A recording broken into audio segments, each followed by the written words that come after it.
Hey guys, it's Z-Dog, Zubin Dr. Demanya, if you're nasty. Welcome to the show. Today we're going to do something completely different and yet vaguely the same to what we have done in the past, which is a question and answer session that is open to the entire public, not just our supporters and people who donate stars and things like that. Everybody. But if you are part of the supporter tribe, people who subscribe for the $4.99 a month, or you use the little, oh crap, this little device is not showing me love. Hold on. There we go. Whoa, it does not like me, guys. Hang on. I'll make this work if I have to beat somebody into submission. Give me a second here. I have a little device that stabilizes the phone, right? But when I use a microphone, its balance goes off. Hold on. Here we go. And click it twice. Maybe that'll work. Let's see if it does. I'm back. Okay, so if you subscribe or you donate stars, you get priority on the questions. But if you don't, I may answer your question anyways. And I am taking all kinds of questions, whether it's medical, non-medical, work-life integration, consciousness, the nature of the universe. I don't care. It's Saturday. They're going to turn off the power. I'm in the San Francisco Bay Area. They're turning off the power because of high winds tonight. So this is my last chance to connect with y'all before I go off the grid. All right, let me pull up yo comments right now because we keeping it moderately to severely real. All right. Hi, Brittany. Electronically challenged today? Every day. By the way, you have a badge that says top fan. I still have no idea what that means. I don't give those badges out. Facebook does. So somehow Facebook knows you're my top fan. So congratulations. All right, let's open this up and see if I can get your comments scrolling on my laptop. There we go. Everybody's here. Melissa McPherson's here. She's a supporter. Greetings from Tampa. People saying nice things. People saying mean things. All the good things. What people are not saying is questions, which is what I want. Amy Chagnon says, must not be choking on the smoke. Hey, from Sonoma while we still have power. So actually, if you look back here,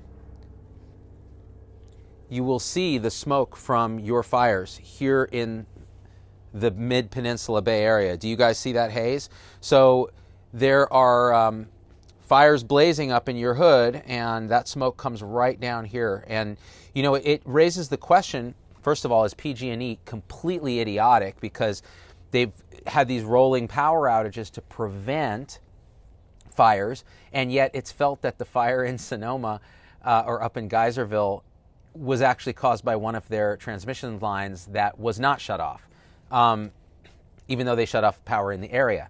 So I don't know what's going on with them, but they suck. Not only that, but remember, when you have power outages, planned or unplanned, the people it disproportionately affects are poor people and people with chronic disease that require refrigeration and electricity for whether it's operating medical equipment and devices or refrigerating required medications like insulin. By turning off the power to reduce your legal liability, which is what PG&E is doing because they are bankrupt because they've been under lawsuit after starting a million fires last year, because they've never upgraded their infrastructure, because I don't know why they even exist if they're not here to serve and protect their customers, which they haven't done. These rolling blackouts in California are disproportionately affecting the poor and people with disease, and we got to do something about it. So that's an interesting line of discussion.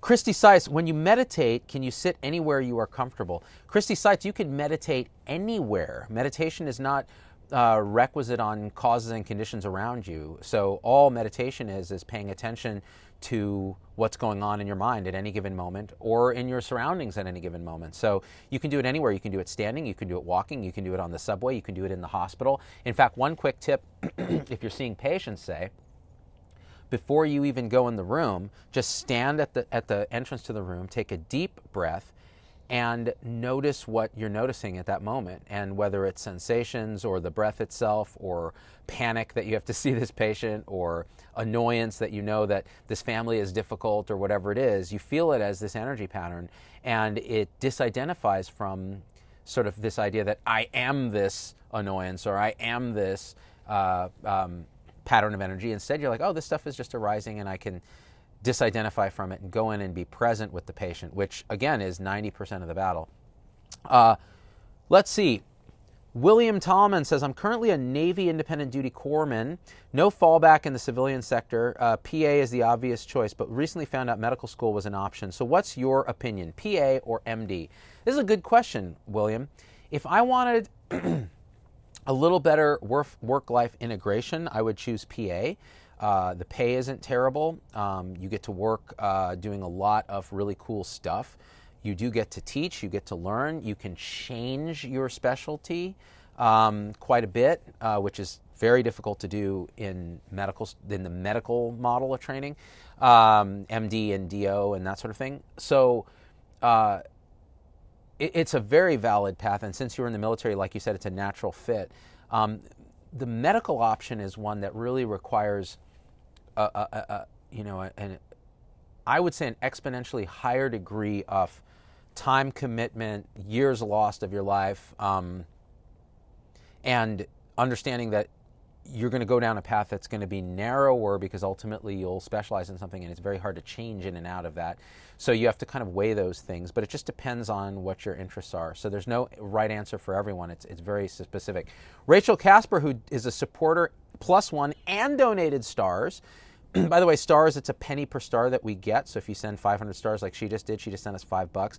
And that means that we get to use that to support the show, pay Tom and Logan and the team, the production costs of our videos, and keep independent from terrible influences of commercial sponsors, which we've tried to do. So Rachel says, what are the current recommendations for sleep disorders?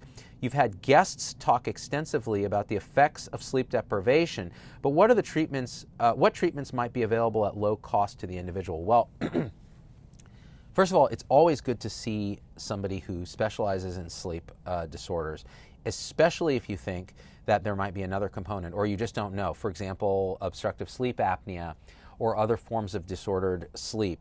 The second thing to do is just the easiest stuff in the world that doesn't require anybody to tell you anything beyond what's common sense. And sometimes common sense isn't common, right? Like we know. So cutting out caffeine wherever you can. Because as we get older, particularly, caffeine, we get very sensitive. Many people get very sensitive to caffeine. So if, for example, if I used to be able to drink a cup of espresso before going to bed at night, as a young person and sleep like a baby. Now, if I look at caffeine after noon, I go to bed fine, but I wake up in the middle of the night, 2, 3, 4 a.m. in a very dysphoric state. And I've really kind of pegged this down to the caffeine. Alcohol can have a similar effect on many people. It helps you get to sleep, but then your sleep is disordered. It's actually really disrupted. And people really minimize this, particularly if they're in denial about their use. And that can really affect sleep. And then simple sleep hygiene things like, not struggling if you're going to sleep, making sure that you have the temperature in the room right, making sure if you need a white noise generator that helps, keeping the room dark, particularly people who work night shifts, using an eye patch or keeping, blackout blinds. Those things can help a lot to adjust rhythm. So, but ultimately seeing a specialist about this is very helpful, particularly. For example, I did an at-home obstructive sleep apnea test because I snore. My wife is like, you snore a lot. And I'm like, yeah, I wake up all the time too. I don't sleep that well. And that was negative, and my index of suspicion for it was actually low for a variety of reasons. But I had to go through that process and then realize it was probably a mix of caffeine, maybe having the one drink of wine or whatever at dinner was probably disrupting my sleep a little bit too. And then anxiety and other stress in your life can actually really, really contribute to that. And so relaxation techniques, meditation before bed, those kind of things can be really helpful. All right, let's look at some more. There's a lot of people who've sent some stars here, and unfortunately the way that this thing works, here we go. Okay, yeah, Josette, Natalie, Megan, they all sent stars, thank you. Chrissy Hill, Chilibine Maggie, Beth Caban, Rick St. Pete sent 2,500 stars. Holy crap, Rick St. Pete. That is a porn star name, by the way, if I've ever heard one, and I love it. Because it comes out Dick St. Pete, which is amazing. Thanks for the stars. Let's see. A lot of red wine helps me sleep like a baby, Jennifer Alvarado. Well, you're probably an exception. It'll get you to sleep, but the sleep is often not restful and often interrupted for many people. Let's talk about lupus and why the hell we're seeing so much more of it these days. What's causing it, Jennifer Alvarado? So honestly, I don't know the current numbers and statistics on lupus. I would say that we're probably diagnosing it better. I'm not sure that the actual incidence is increasing, but we'd have to look at exactly those numbers. And I'm going to be honest that I don't know those numbers offhand. But I'll say that like many things, sometimes we confuse better diagnosis with more of the disease actually appearing. Now, the etiology, the cause of lupus and related autoimmune disorders is not clear at all, and hopefully is being the subject of research, although, to be honest, people studying for causes of disease is rare. People trying to look for solutions is more common, and that really is backwards. We ought to be figuring out what's the root cause of these things so we can start to work on prevention, and also understanding the cause helps us understand the solution. Otherwise, we're shooting in the dark. So we know that there's, a large autoimmune component. We can measure all the correlatory things, whether, it's sedimentation rate, CRP, all the different antibodies that they measure, and there's a million of them in lupus. But what does it really mean from a causative standpoint and a treatment standpoint? And that's where we need more effort to be pushed. Thanks, Elizabeth and Tiffany, for the stars. Let's go back here. Spring May and Yi Lin send in stars. Very kind of you guys. In fact, I can click a little button here. Bloop, bloop, bloop. And it'll tell me who the star donors are. Elizabeth, Tiffany, Yi, Benjamin. So Benjamin Defilu says, should we start using IVIMIN buprenorphine to treat opioid overdoses instead of Narcan? What an interesting question. So here's my take on that. Hang on, let me make sure I'm back and I didn't freeze here. Are we back? For some reason I'm frozen on my laptop. So I'm not familiar with the use of buprenorphine, aka Suboxone, instead of Narcan in overdose, because it is a partial agonist, partial antagonist. So my gut says that's a bad idea, because you could make the sedation that's causing the symptoms of the overdose, which are respiratory depression and altered mental status, worse. So again, I don't know more than that, but I'll say that's my from first principles. Seems like a crazy idea. Unless I'm missing something, which is possible, especially the antagonistic effects on the opioid receptor. So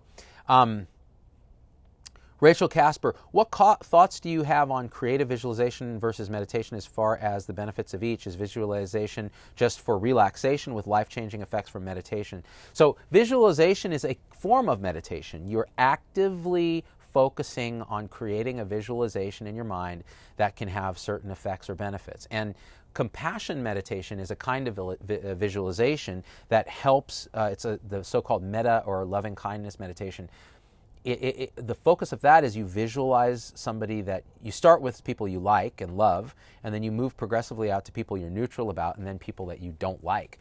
And you wish them the end of suffering, you wish them happiness, you wish them peace, and you visualize them being happy, being radiantly happy, and you visualize yourself sending out this sort of positive vibe that's going to help them be happy. And the idea is that it generates feelings of loving kindness, and it actually creates peace in yourself and forgiveness and love for yourself, and allows you to be better in the world. And so that's a visualization meditation, right? And it's very effective. And fMRI studies of long-term meditators, Tibetans, and so on, kind of confirm, and well, they don't confirm anything, right? These are correlation studies. They just show what neural correlates of this conscious experience light up, and it seems that it creates more cohesion, the parts of the brain that are associated with more peace and beneficial sort of sensations and ways of being in the world light up in people who are very good visualization meditators. So that's my long answer to your short question. Katie Payne, thank you for the 1,000 stars.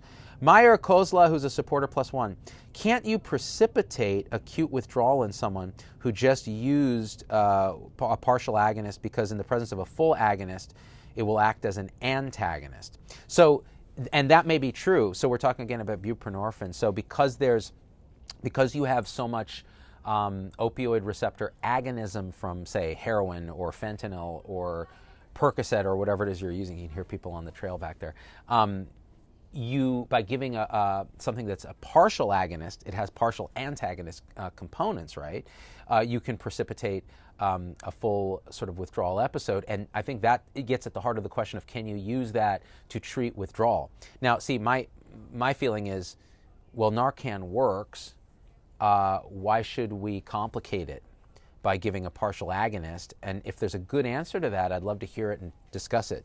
But again, not an expert in that, but I will say that it doesn't make as much sense as just giving the antagonist.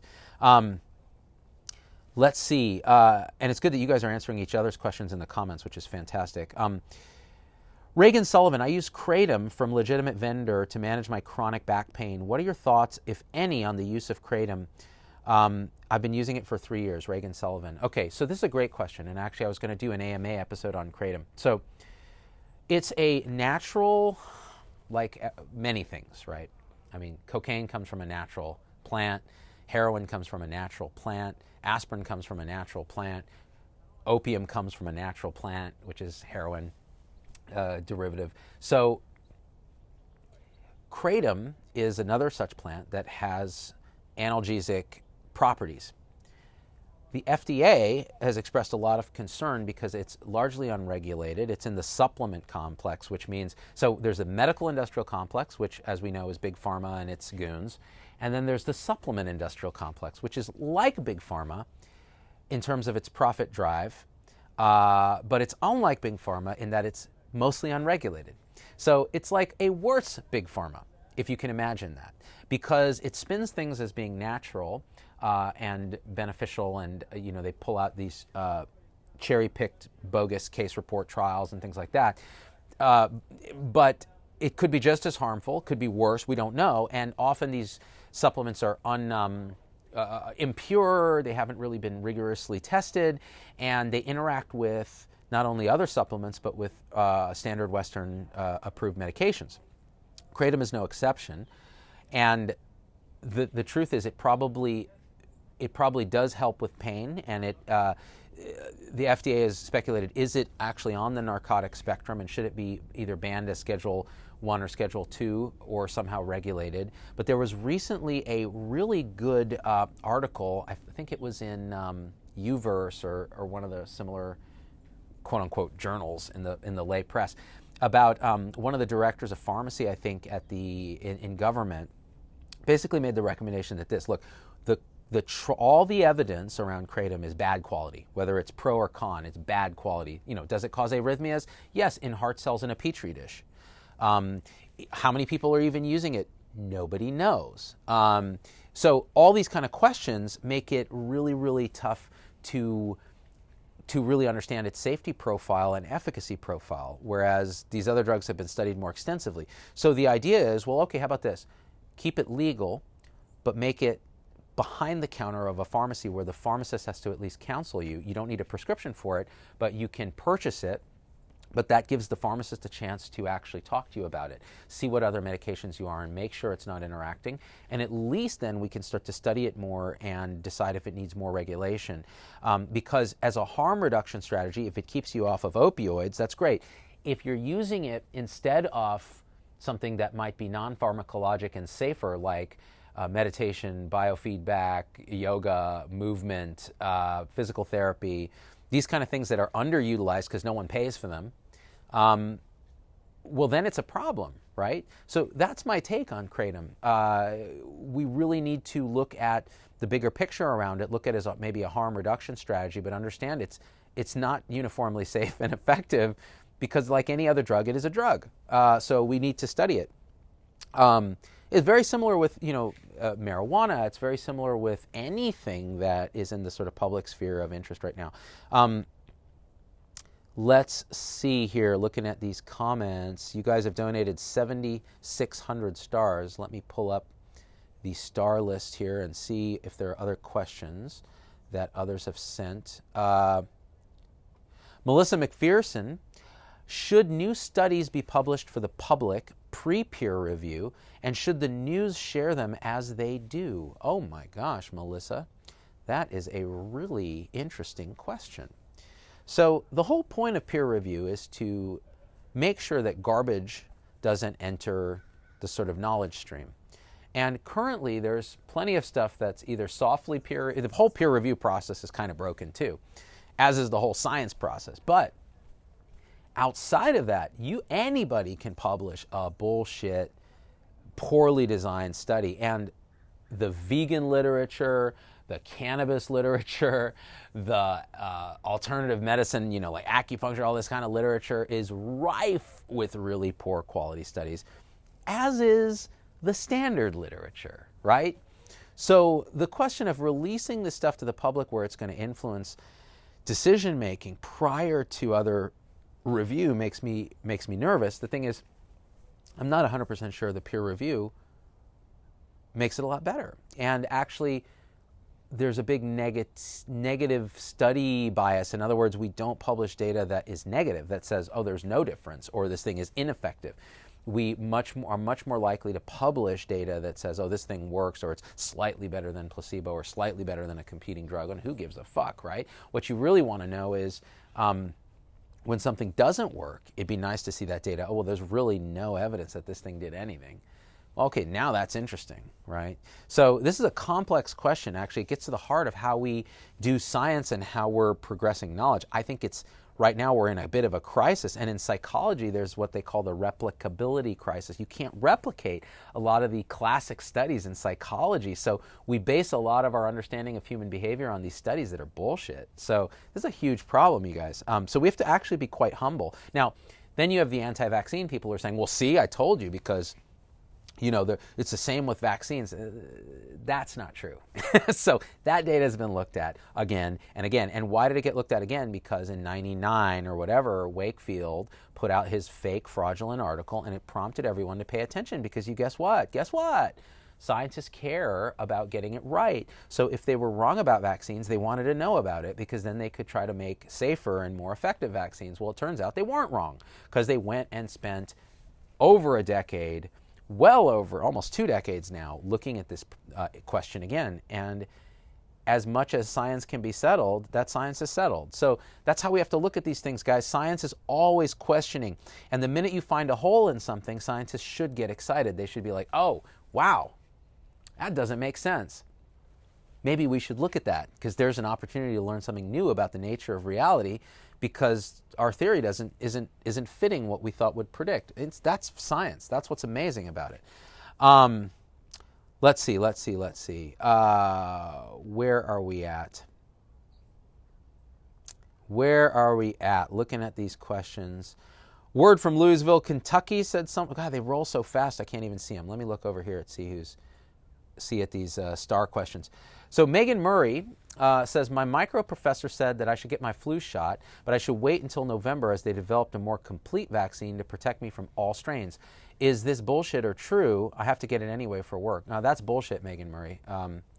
The strains that they've decided on, unless I'm missing something, the strains that they've decided on for these flu vaccines are decided in advance, in a complex way, looking at what's circulating in Australia and China and other places prior to the United States strain that's decided on. And getting it when it's available is the best idea. There is a waning of immunity. So if it's a long flu season, the immunity may wane in 4 to 6 months or so. And so what I typically do myself, because I know I'm going to be on top of it, I know I'm not going to miss it, unless the flu season is very, very early, I get my flu shot in October, and the flu shot for my kids. In fact, I'm getting it this week. So, and the reason I'm late is that we had a change in our insurance and we didn't have insurance cards. So welcome to America, right? So I couldn't just go and get it for free. I'd have to pay for it. And I'm like, well, screw that. I'm going to wait till my insurance comes, and I'm going to end up dying of flu.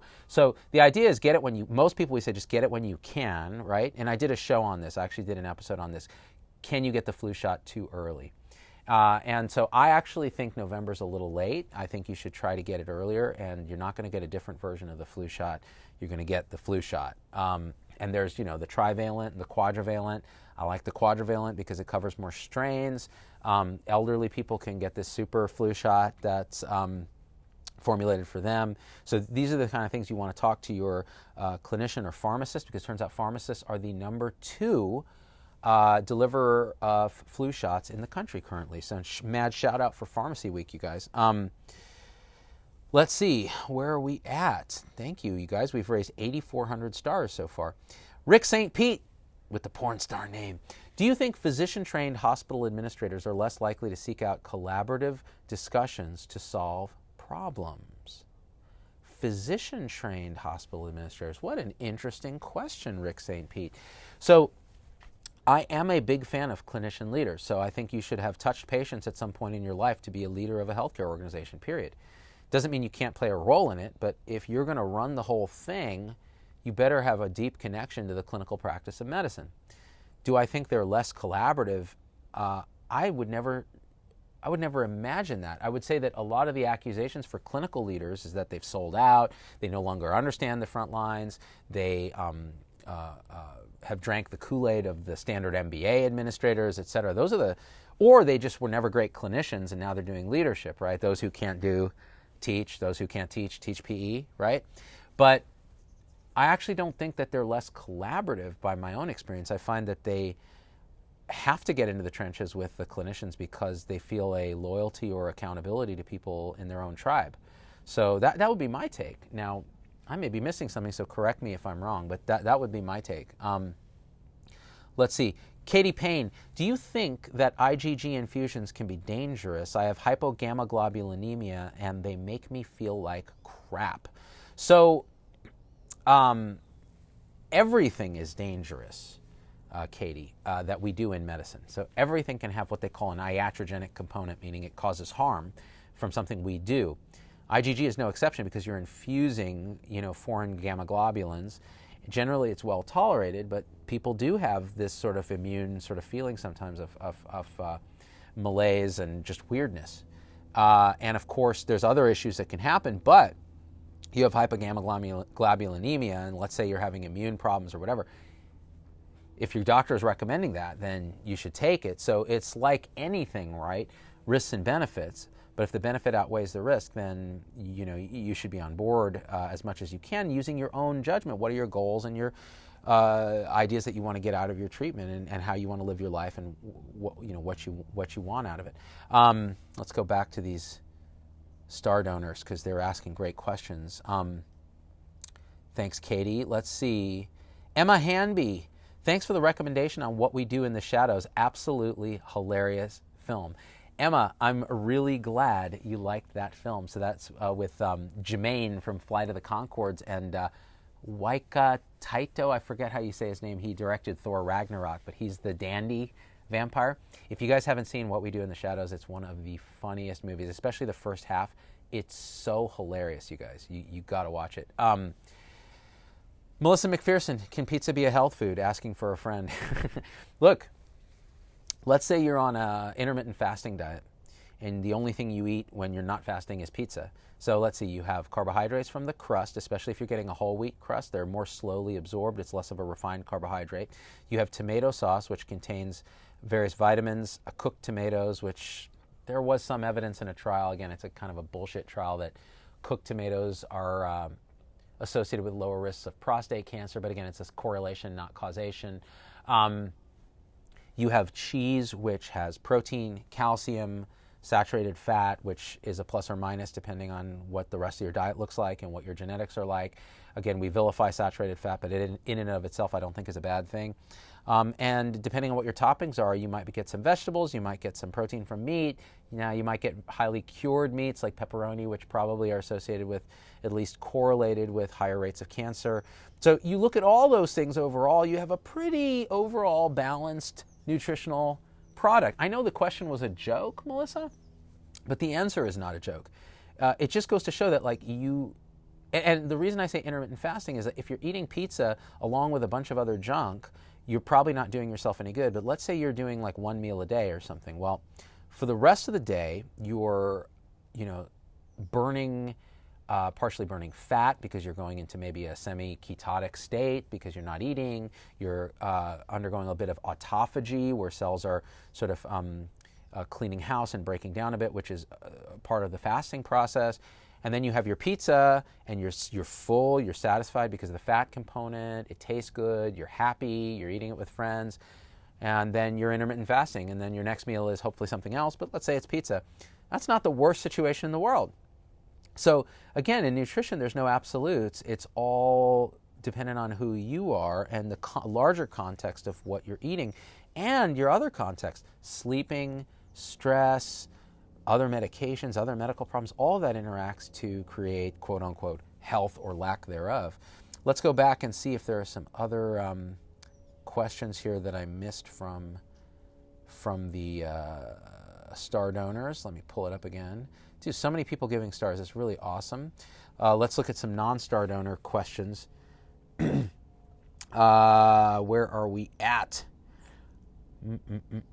What is the Keto Boost supplement from Shark Tank all about? Forced ketosis seems like a bad thing. Jared Waterman. Okay, so I actually met with the guys who were on Shark Tank because they were pitching their, if I'm thinking of the same guys, it's like a liquid ketone, right?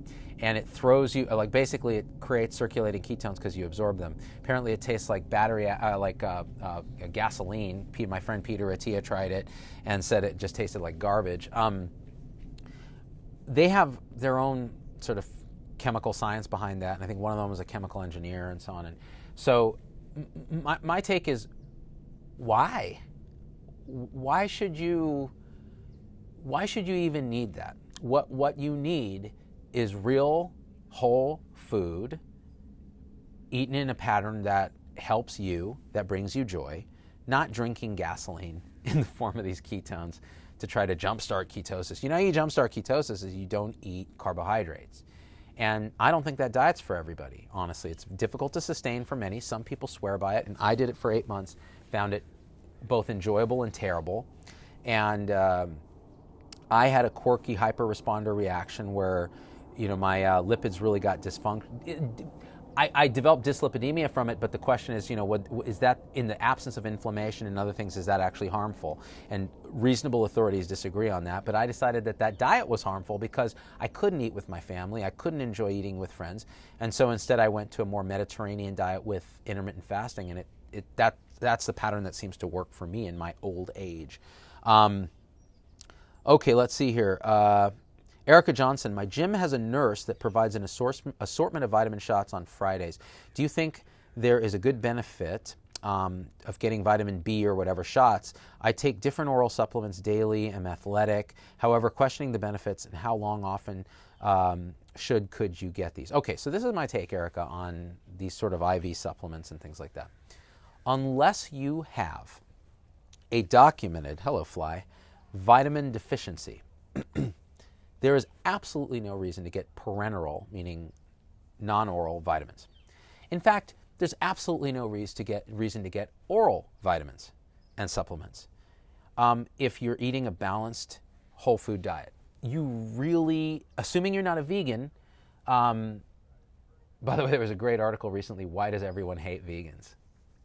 And I thought it was pretty funny. By the way, if anyone's seen the movie, I just saw it on Netflix, what was it? Somebody Pilgrim versus the World.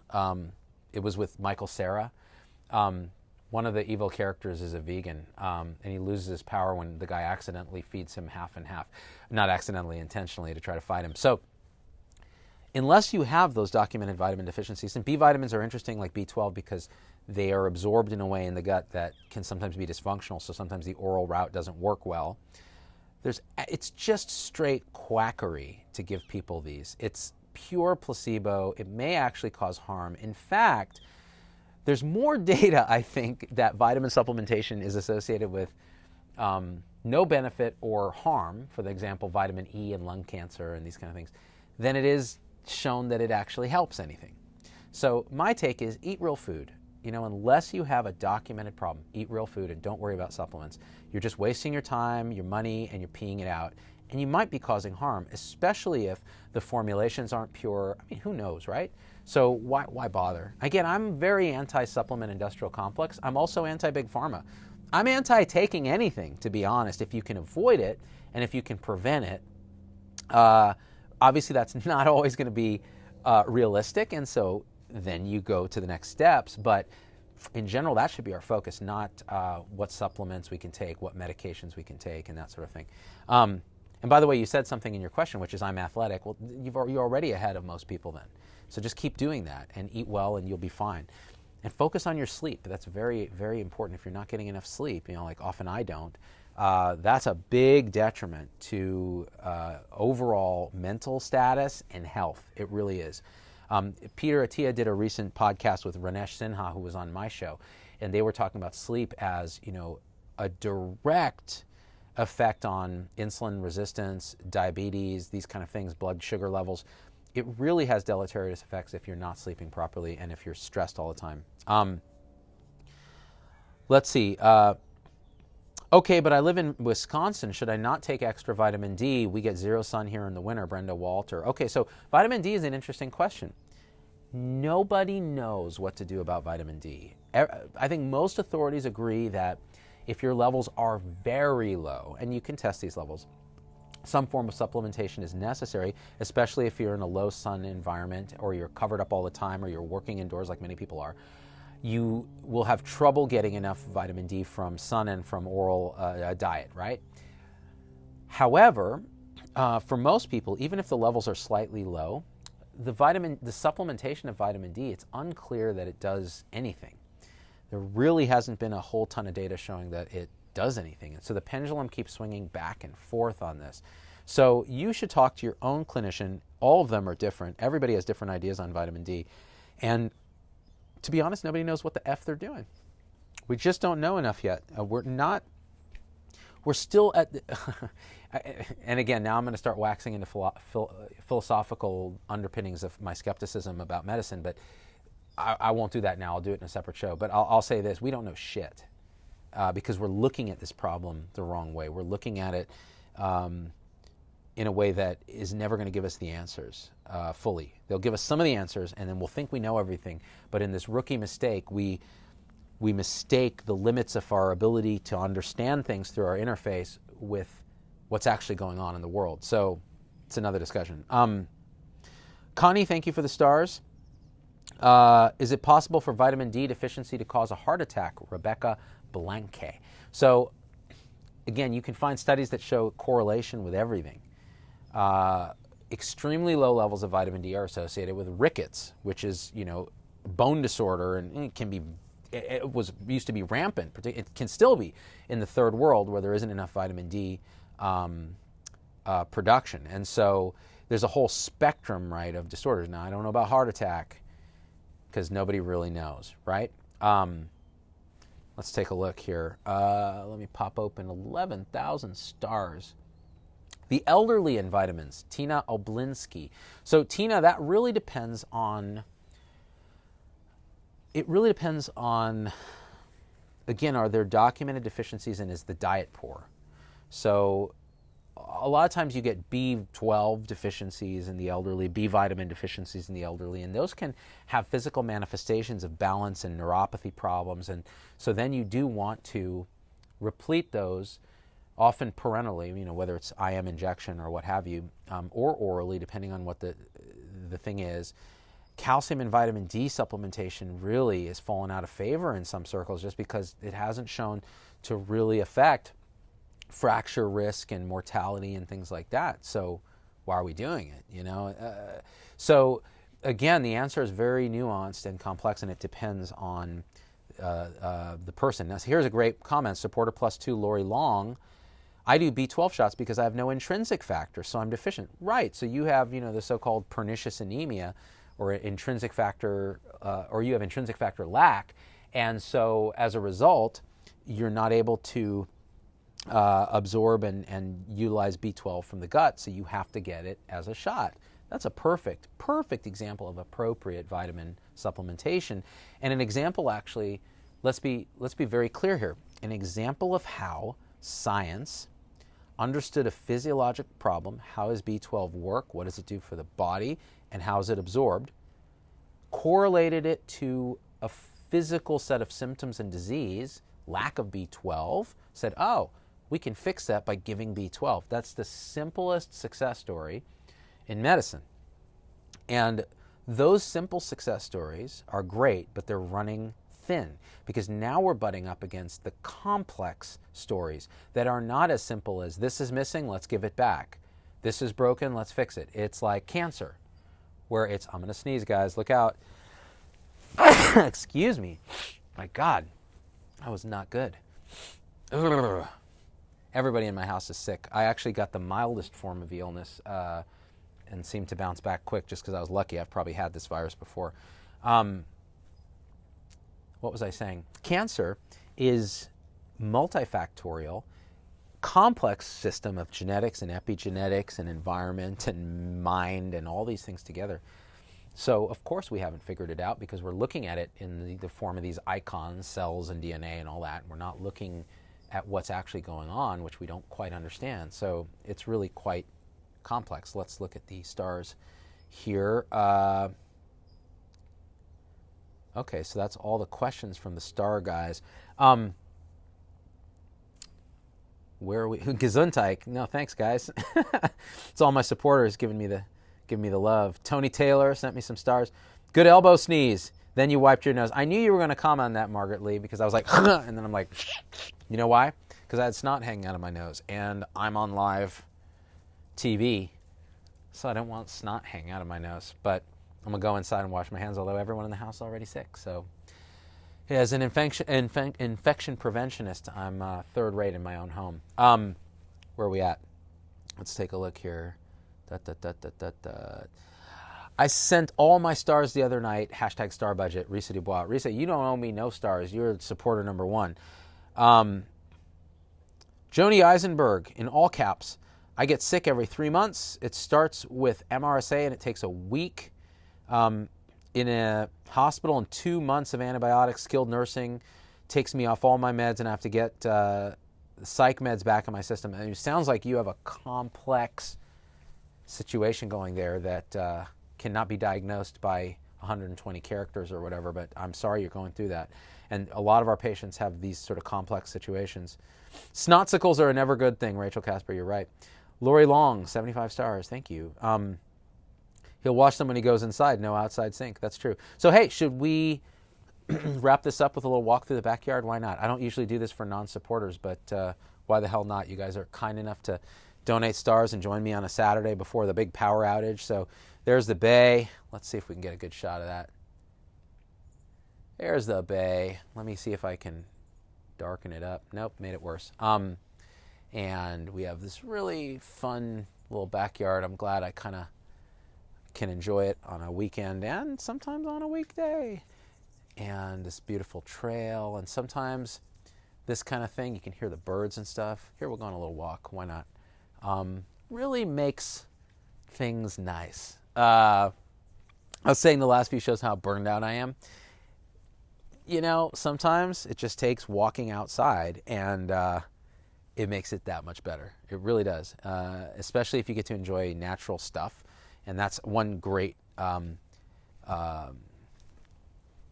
great benefit of having moved back here to the Bay. So, guys, I love you. Do me a favor. Give me feedback on what we're doing in Facebook messages. If you send me messages and you're a supporter, they will get answered. If you send me messages and you're not a supporter, they might get answered. I read them all, or I skim them at least, if they're really hitting something that I think I can help or is something new or something fascinating.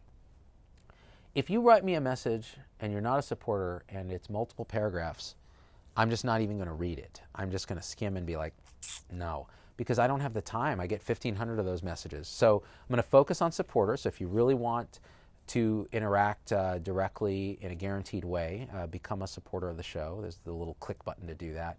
And the reason I do that is that the supporters are invested in the show. They care about it. They're a tribe that really, really is passionate about this stuff.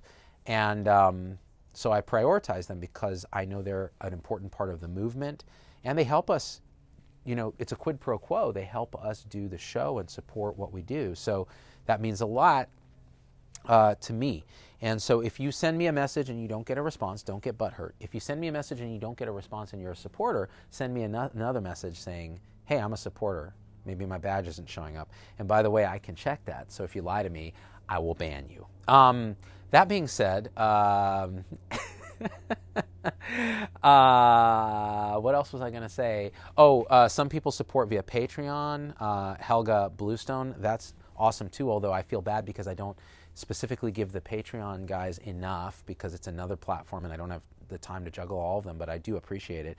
And if you tell me that as well, I pay attention to that. So, and then do me a favor, just share this thing, spread the word about what we're doing, and then join us for these shows. We'll try to do one at least every week on a Q&A. All right, guys, thanks. We raised $123 for the platform and the movement in this show because of you guys, and I really, really appreciate it. All right, guys, have a great weekend. If I don't see you again, it's because we have no power, and we out. Peace.